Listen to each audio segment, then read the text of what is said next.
Hello, I am Dr. Sudarshan Pandit. I am consultant hematologist, hemato-oncologist and bone marrow transplant physician. I am currently working as a senior hematologist, hemato-oncologist and bone marrow transplant physician in Cancer Center of America, Nashik. Hemato-oncology is a science which deals with all the cancers related to blood.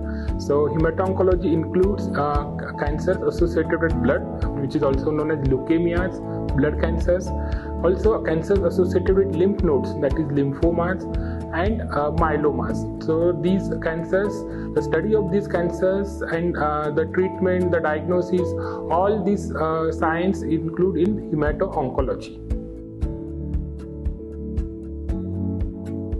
Leukemia is also known as blood cancer. So cancer associated with blood is known as leukemias. There are two types of leukemias, acute leukemias and chronic leukemias. So acute leukemia is further divided into acute myeloid leukemia and acute lymphoblastic leukemias. Chronic leukemias also we are dividing into two parts mainly, chronic myeloid leukemia and chronic lymphocytic leukemias. So cancers of blood is also known as leukemias.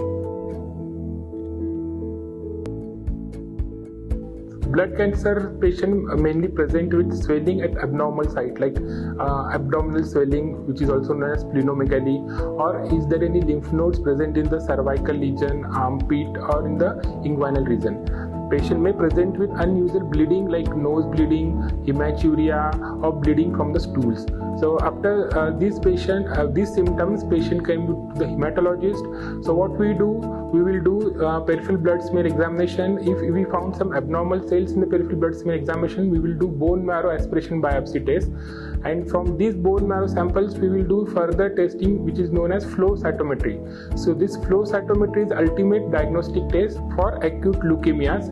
So this test will confirm whether this patient has leukemia or not, and this test also types the leukemias. So which kind of leukemia it is, whether it is acute lymphoblastic leukemias or myeloid leukemias or acute promyelocytic leukemia. So for diagnosis, flow cytometry is absolutely essential.